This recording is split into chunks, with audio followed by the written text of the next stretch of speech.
Euh, du coup, bonjour à tous. Merci de votre participation à cet atelier webinaire autour du retour d'expérience concernant les projets et financements européens. Donc, la présentation ainsi que le replay vous seront diffusés par la suite. C'est un webinaire que l'on organise en partenariat avec le pôle de compétitivité VG Police Vallée, Biotech Santé Bretagne et le pôle de compétitivité Mer Bretagne Atlantique.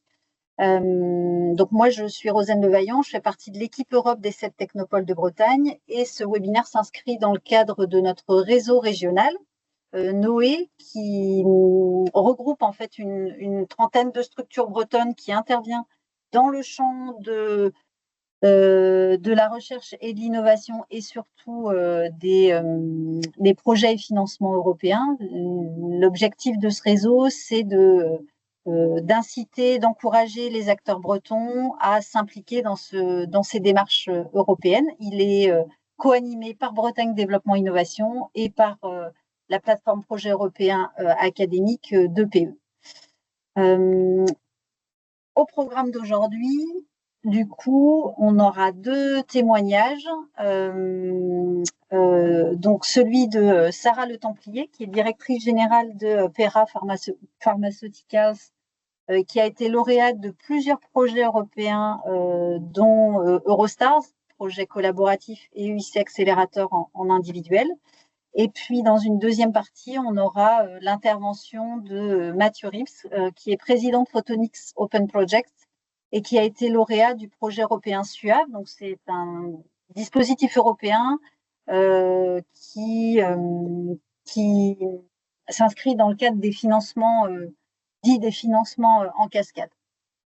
Et du coup, Morgane et Sarah, je vous laisse la parole.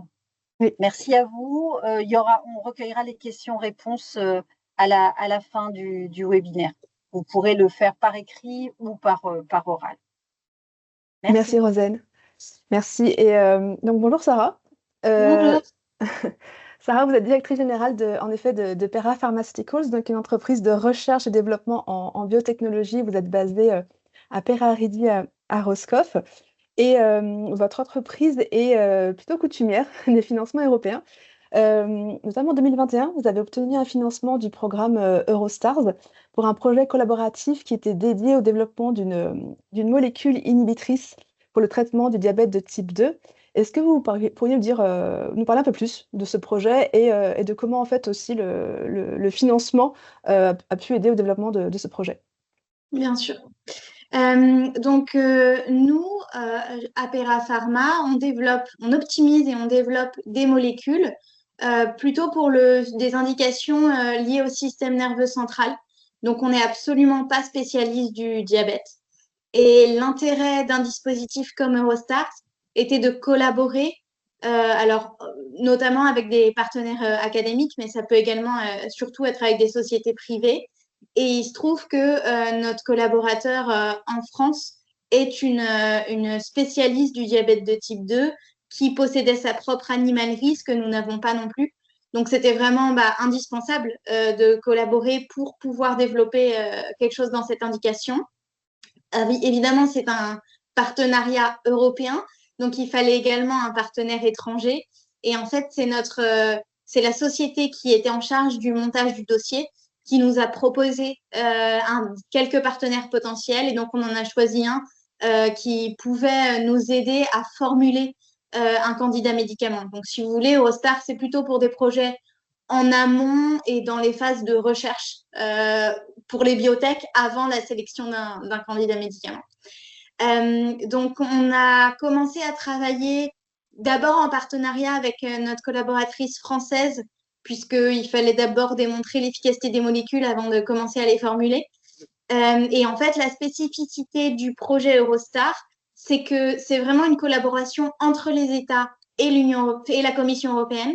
Et donc, en fait, notre seul interlocuteur direct, pour nous, c'était BPI France. Enfin, c'est l'organisme national, on va dire. Et donc, on a appris seulement au bout d'1 an de démarrage du projet que notre partenaire étranger n'était finalement pas validé en termes d'éligibilité par l'équivalent allemand de BPI France. Et donc, ça nous a fait un partenaire en moins, évidemment, mais ça nous a fait aussi le seul partenaire étranger qu'on avait en moins. Et donc, en fait, le projet a dû être arrêté prématurément parce que ça ne pouvait plus être un projet européen. Malgré tout, les résultats de la collaboration, qui a quand même duré 1 an, étaient prometteurs. Et du coup, on s'est reporté sur un financement à l'échelle française, pour le coup, ANR, mais pareil, collaboratif avec notre collaboratrice académique. Donc, on voit en effet les aléas des projets européens, mais aussi tout l'intérêt du travail en collaboratif.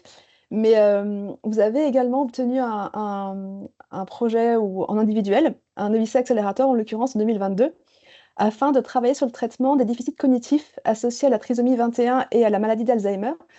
Pareil, est-ce que vous pourriez nous dire un petit peu comment ça s'est passé et comment le EIC Accelerator a aussi contribué au développement de votre projet? Oui. Alors effectivement, là, on est bien sur notre cœur de métier, à savoir l'optimisation et le développement de molécules dans des indications du système nerveux central. Je voulais juste souligner que ce projet n'est toujours pas terminé, parce qu'on a été lauréat effectivement en 2022, mais c'est quand même des travaux au long cours. Donc en fait, ça poursuit son cours. L'objectif était de cofinancer les étapes de développement clinique de la molécule qu'on avait sélectionnée en tant que candidat médicament.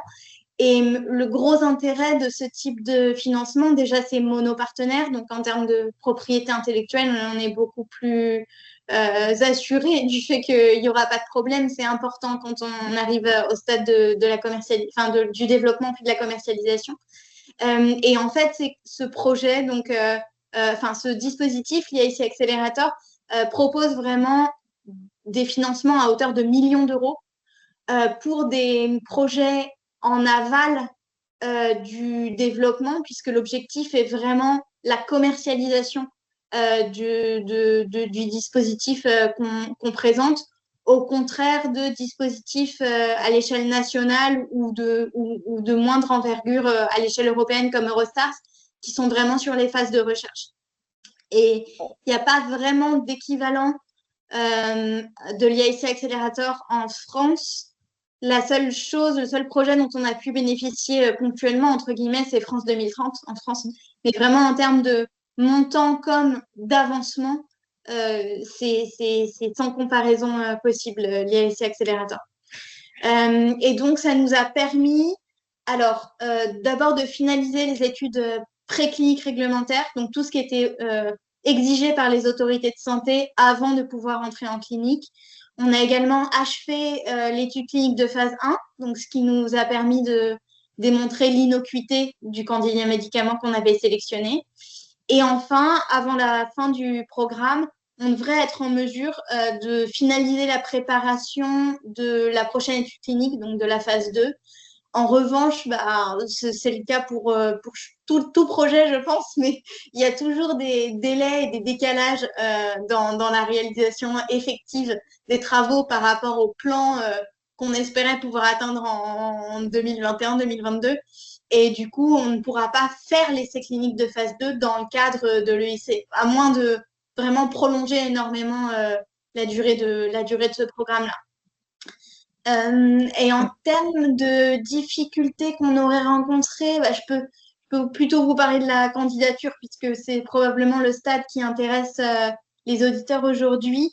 La chose vraiment qui nous a freinés, on va dire, c'est qu'au stade de la full proposal, donc c'est la deuxième étape entre la proposition, la candidature initiale et l'oral, on a été bloqué une première fois. Donc, il faut avoir absolument tous les jurés qui valident absolument tous les critères. Et on en a eu un qui n'a pas validé un critère. Et en fait, il se trouvait que c'est vraiment, parce qu'ils ont à le justifier quand même, c'est vraiment parce qu'il n'avait pas lu l'un des documents qu'on avait soumis. On s'en est rendu compte dans sa justification. Donc, on a fait appel. Et c'est une procédure complètement inutile. La Commission européenne n'a jamais répondu en fait à cet appel-là. En revanche, on a redéposé une candidature complète au tour suivant et on a été sélectionné à ce moment-là. Mais ça nous a retardé probablement de 4 ou 5 mois à ce moment-là. Voilà. C'est en effet une difficulté, comme vous disiez, d'obtenir de tous les go de tous les membres du jury, qui est une étape fatidique pour accéder du coup au grand oral. Et on voit aussi en effet que les projets européens, c'est du temps long en général. Et vous êtes également partenaire d'un projet collaboratif Horizon 2020 qui clôture là dans quelques jours, s'il n'y a pas non plus de prolongation. Et globalement, comment la participation à ces différents projets européens a pu influer sur la stratégie de Pera Pharmaceuticals et notamment en termes de partenariat, de levée de fonds, de développement à l'international? Comment ça a joué en fait sur la stratégie de l'entreprise? Alors, donc le projet Horizon 2020, pour nous, il est un peu différent des autres, dans le sens où autant sur Eurostar et le IC Accelerator, on est vraiment moteur, voire monopartenaire. Pour Horizon 2020, on fait partie d'un grand consortium qui rassemble quasiment que des collaborateurs académiques, à part nous. Et du coup, c'est très axé recherche fondamentale. Mais l'intérêt essentiel qui rejoint un peu celui de Eurostar, c'est que ça nous permet de connaître absolument tout l'écosystème qui travaille sur les indications thérapeutiques qui nous intéressent. Donc, potentiellement, même à l'échelle clinique, c'est encore important de faire de la recherche fondamentale, rien que pour répondre aux questions des autorités de santé. Et du coup, ça, c'est vraiment une grosse valeur ajoutée. Mais par contre, en ce qui concerne le développement de l'entreprise ou voir les levées de fonds, pour moi, le seul critère qui a vraiment considérablement changé les choses, c'est l'IIC Accelerator. Et d'ailleurs, il est possible, j'imagine que les auditeurs sont au courant, mais il est tout à fait possible, dans le cadre de l'EIC, de demander un financement mixte entre de la subvention et des capitaux propres. Et donc, en termes de levée de fonds, le fait d'avoir une term sheet avec un investisseur qui s'engage déjà à suivre le tour à certaines conditions, c'est quand même très apprécié des autres investisseurs. Mmh. En effet, l'IIC Accelerator peut jouer ce rôle de catalyseur pour de nouveaux investisseurs et vous aider aussi à trouver du coup de nouveaux fonds. Avec le recul, toutes ces expériences dans les projets européens, quels conseils vous donneriez à une entreprise qui envisage de candidater à un projet européen? Alors, je pense que le principal, le conseil vraiment immédiat, c'est de se faire accompagner par une société parce que ce sont des dossiers quand même extrêmement complexes, avec des règles qui peuvent changer et c'est vraiment important d'avoir des sociétés compétentes qui puissent nous accompagner sur tous les aspects dont on ne va pas être spécialiste et auxquels on n'a pas forcément de temps à accorder en tant que gérant d'entreprise. En revanche, la compétence est également à souligner, c'est-à-dire qu'il faut quand même veiller à ce que la société que vous choisissez ait un track record, enfin, ait déjà accompagné des lauréats. Par exemple, je pense à l'IIC Accelerator, maintenant il y a un peu de recul. Donc, c'est possible de sélectionner des prestataires qui sont vraiment susceptibles de vous aider et pas de vous faire perdre du temps. Donc, ça, c'est une première chose. En revanche, ça ne dispense pas de maîtriser parfaitement le dossier de candidature. Et c'est absolument indispensable, même dans les micro-détails, enfin, de connaître, d'être capable d'expliquer tous les calculs effectués, etc. Parce que vous pouvez avoir des questions là-dessus à l'oral. Et simplement, ils veulent vérifier que c'est bien vous qui maîtrisez le dossier et pas la société qui l'a rédigé pour vous. Donc, ça, c'est indispensable également. Je pense que un autre point qui renforce, enfin, qui démontre vraiment la valeur et l'intérêt de votre projet, c'est de communiquer des lettres d'intention, des lettres d'intérêt de la part de clients et d'investisseurs. Évidemment, les lettres d'intention, par exemple, de fournisseurs, ça va être très facile à obtenir, mais vraiment, vous démontriez qu'il y a un intérêt du marché.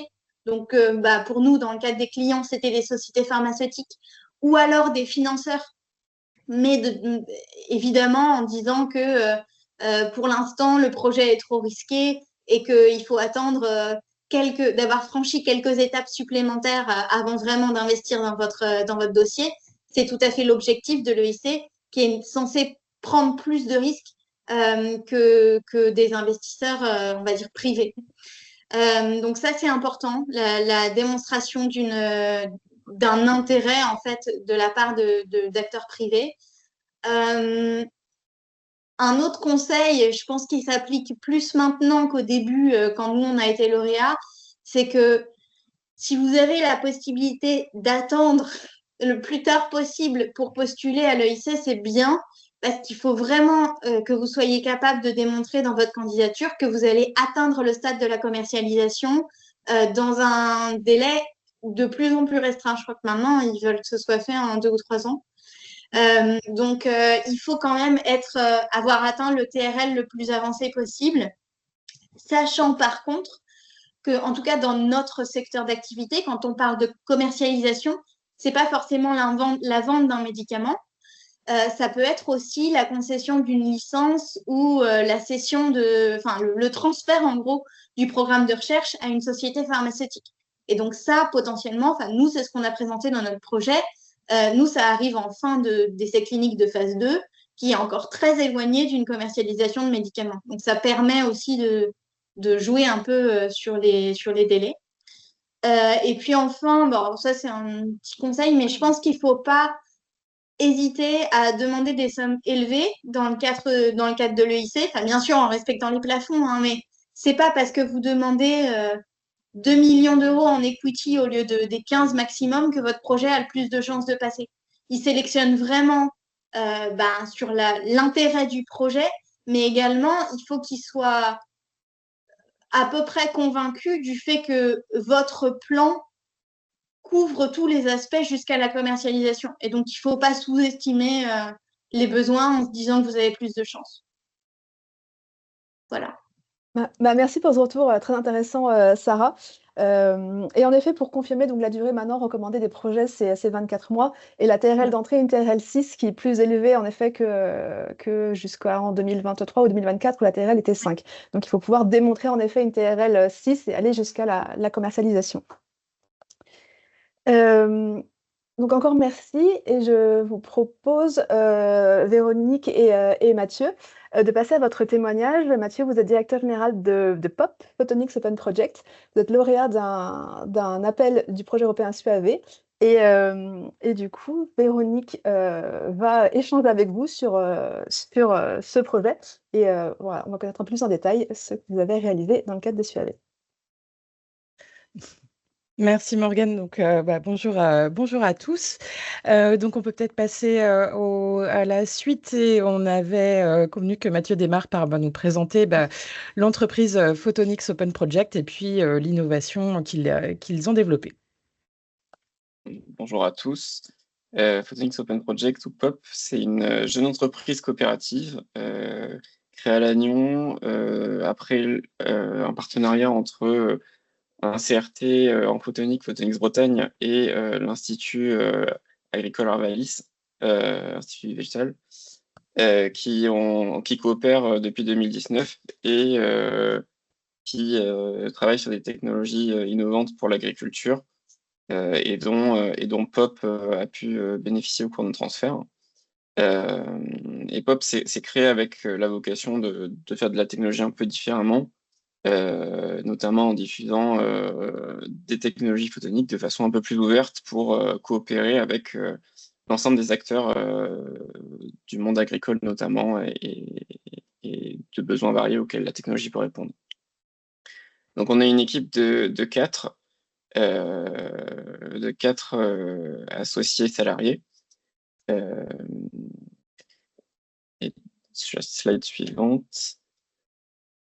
Donc sur la slide suivante, on revient sur le fait que l'open source en photonique, ça a un intérêt et que chez Photonics Open Project, on le développe sur une première série de capteurs d'imagerie hyperspectrale compressée, donc qui peuvent répondre à différents besoins et notamment pour des besoins d'éducation universitaire et pour avoir accès à de la technologie de manière un peu plus simplement dans des bureaux d'études, par exemple, avec le kit OnePix qui est disponible sur GitHub de manière open source. C'est-à-dire que tous ces plans sont disponibles, ces logiciels, et les mises à jour apportées par une communauté active chaque année, notamment à travers des webinaires annuels. Et d'autre part, l'ensemble de ces avancements permettent aussi de maintenir des avancées sur notre option professionnelle ProPix, capteur qui a été développé entre autres grâce au projet SUAV dont on parlera ensuite. Donc le capteur ProPix, c'est un imageur hyperspectral compressé, c'est-à-dire que il va permettre de mesurer en 3 dimensions une scène, mais de manière un peu plus intelligente que des capteurs classiques qui vont mesurer l'ensemble d'une image sur les 3 dimensions et produire vraiment beaucoup de données pour chaque capture, et donc engorger des data centers et produire des semaines de traitement de données pour des personnels qui ne sont pas forcément qualifiés dans les centres de recherche agricole. Le but avec ProPix, c'est de mettre de l'intelligence en amont du capteur et de permettre de venir mesurer uniquement l'information d'intérêt, voire de produire des informations allant de l'estimation jusqu'à la donnée actionnable pour l'utilisateur. Et ça en quelques secondes au terrain. Donc là, c'est un peu ce qu'on peut voir avec du maïs. Par exemple, le capteur, il va venir mesurer uniquement la réflectance, donc la lumière, le spectre de réflectance, donc vraiment l'ensemble des couleurs réfléchies par la plante. Et de ces informations-là, on peut déduire des estimations biophysiques.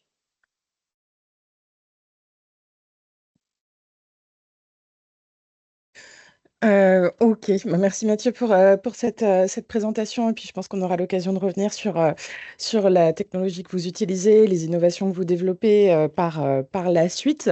Avant d'aller plus loin, je voulais juste rapidement vous présenter VG Police Valley et puis le projet SUAV. Donc comme ça, on pourra voir un peu les interactions qu'on a eues avec Pop. Donc, VG Police Valley, nous sommes donc un pôle de compétitivité, c'est-à-dire qu'on rassemble des acteurs des entreprises, des acteurs de la recherche et de la formation. On a aujourd'hui un peu plus de 600 adhérents, c'est même un peu plus de 650 aujourd'hui.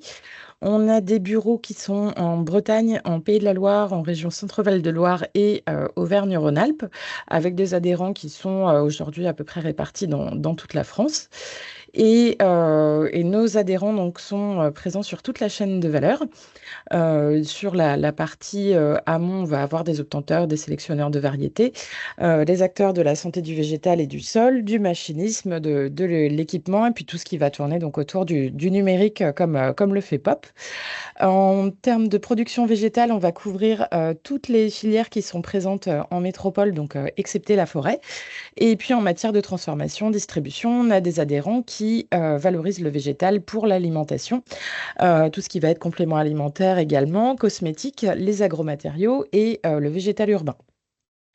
Donc on travaille donc toutes les innovations dans le secteur du végétal, que ce soit pour des développements de nouveaux produits, de nouveaux services ou des thématiques d'innovation qui sont plus propres à celles de l'entreprise. Et on a une offre de services assez vaste, mais on accompagne aussi surtout les projets de nos adhérents pour des mises en relation, pour identifier des financements et puis accompagner donc au dépôt de dossiers auprès de financeurs pour obtenir des financements et donc concrétiser ces projets. Et donc, on peut passer à la suite pour la présentation du projet SUAV. Donc, le projet SUAV, c'est un projet Eurocluster, donc un projet européen et donc à destination des pôles de compétitivité. Avec un financement de l'Europe. C'est un projet qui a duré 30 mois, qui s'est terminé au début de cette année et donc qui avait pour objectif de travailler sur la compétitivité des PME du système de l'agriculture urbaine en Europe. Donc c'est un projet qui a été coordonné par VG Police Valley avec 4 autres partenaires européens.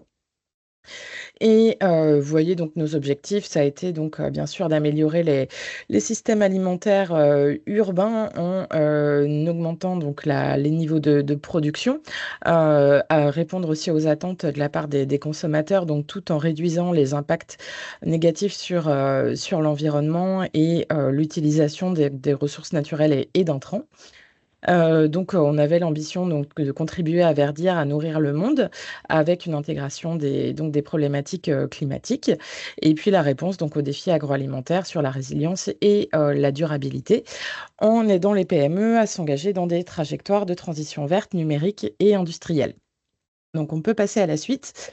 Donc, comme ça vous a été présenté en introduction, donc la particularité du projet Suave, c'est que c'est un projet en cascade funding, c'est-à-dire que nous, VG Police Valley et l'ensemble du consortium des partenaires, on a reçu un financement d'1,3 million et sur cette somme, il y a un peu plus d'1 million d'euros qui ont été reversés aux PME via des appels à participation, des petits appels à projets en fait.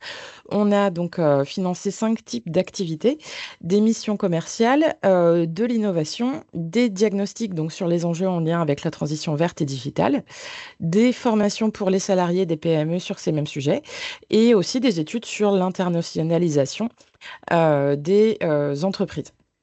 Je vous fais pas tout le détail, vous voyez là sur le nombre de projets qu'on a financés et puis aussi les tickets qui ont été versés par entreprise.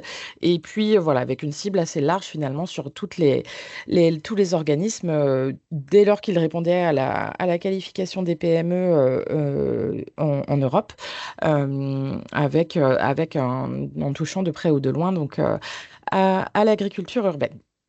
Voilà, donc cela étant dit, je reviens à POP et au projet que vous avez remporté, donc qui était sur cet appel innovation. Mathieu, est-ce que tu peux nous dire pourquoi est-ce que POP avait choisi de répondre à cet appel à projet lancé par Suave? Oui. Donc, Suave, c'est un projet qui nous a été présenté par VG Police Valley, qui nous a semblé pertinent à tous les deux, car POP s'inscrit dans des activités plutôt de phénotypage au débit à la base, mais c'est quand même un secteur qui est assez amont pour l'agriculture urbaine comme pour tout type d'agriculture. Donc, partant de ce constat-là, VG Police Valley nous a aidé à monter un dossier et à candidater pour obtenir cette subvention. Ok, et donc concrètement sur ce dossier et le financement que vous avez obtenu, qu'est-ce que ça vous a permis de faire?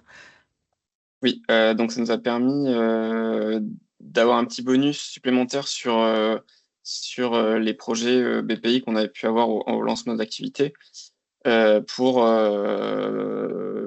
passer de travaux de prototypage au fait d'envisager des capteurs pré-industrie, enfin des pré-séries, pardon, en rendant le capteur plus robuste et en imaginant des tests au terrain par la suite, de nouveaux tests au terrain. Ok, merci. Et donc, oui, donc on l'a vu pour cet appel innovation, c'était l'appel donc, qui a été le plus compétitif, on va dire, dans ceux qu'on avait lancés. Donc, il y a eu 27 projets qui ont été financés avec un ticket, donc chacun de 20 000 euros. Est-ce que tu peux nous dire quels ont été pour POP les avantages et les inconvénients de cet appel de type cascade funding? Et puis, est-ce que vous avez rencontré des difficultés, que ce soit dans la réponse à l'appel ou dans le déroulement du projet? Globalement, plutôt des avantages. Les dossiers à remplir sont plutôt courts, s'emplissent assez vite et avec l'aide de VG Police Valley et le soutien de- des personnes qui nous accompagnent, c'est allé plutôt vite. Euh, c'est assez libre pour réaliser son projet. En inconvénient, effectivement, les sommes sont pas énormes, mais en subvention pure, donc ça permet quand même de faire des choses, malgré tout. Ok. La durée du projet aussi était peut-être un peu courte. C'était 8 mois de mémoire. Et bon, sur des projets avec de l'agriculture, on peut prendre un peu du retard, parce que la croissance du maïs n'attend pas. Euh, voilà.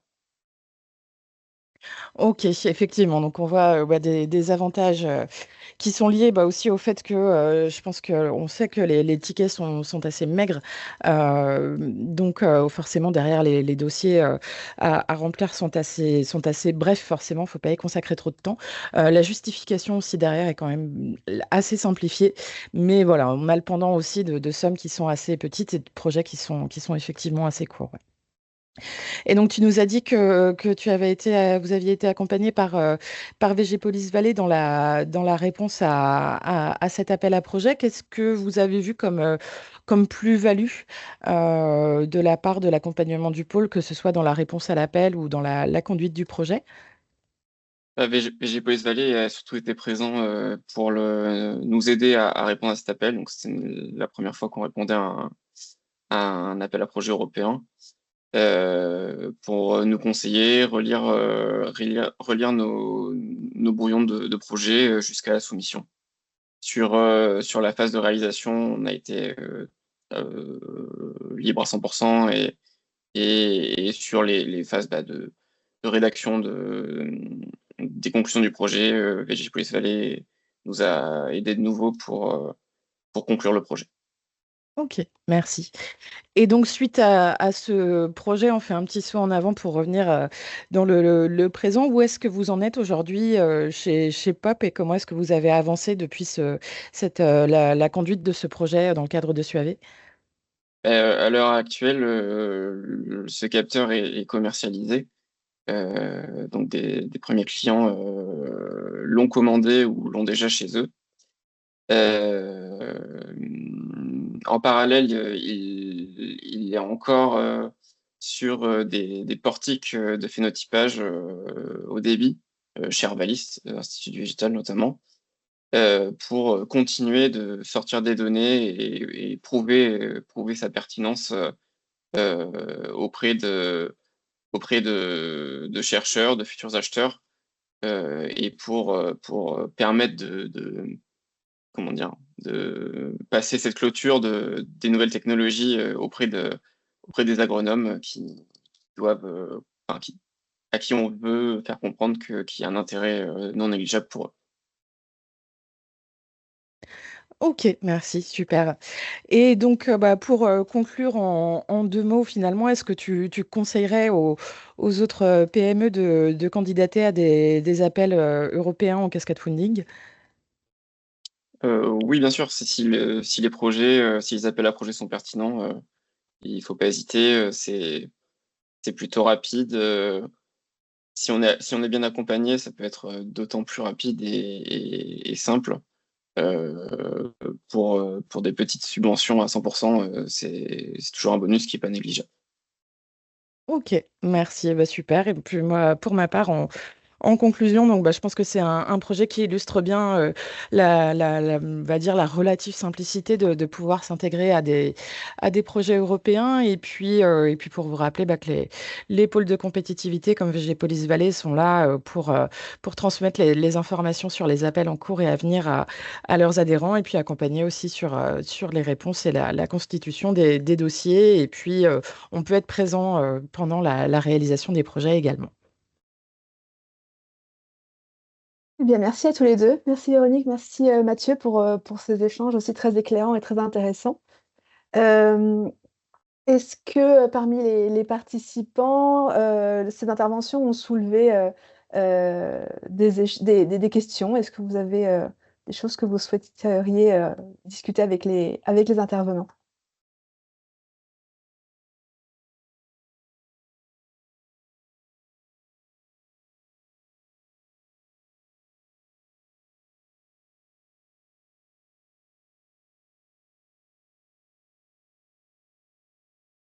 n'entends pas de questions. Je suis désolée, je ne vois pas en fait les caméras parce que je suis en partage d'écran. Non, Mais il n'y en a pas non plus à l'écrit. d'accord.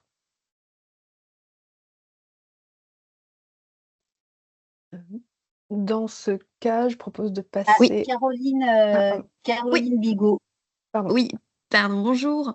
Merci pour ces échanges. Moi, je travaille à la Technopole VIP, qui est basée à Vannes.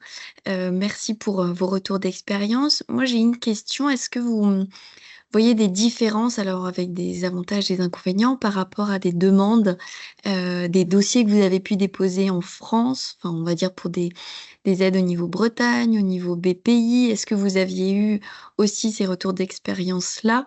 Est-ce qu'il y a des tips, des trucs et astuces qu'on peut conseiller à nos entreprises par rapport aux demandes européennes? Voilà, un peu les différences entre les deux volets. Et vous pouvez aussi me dire, bah non, en fait, il n'y a pas de différence, hormis la langue. Voilà, c'est...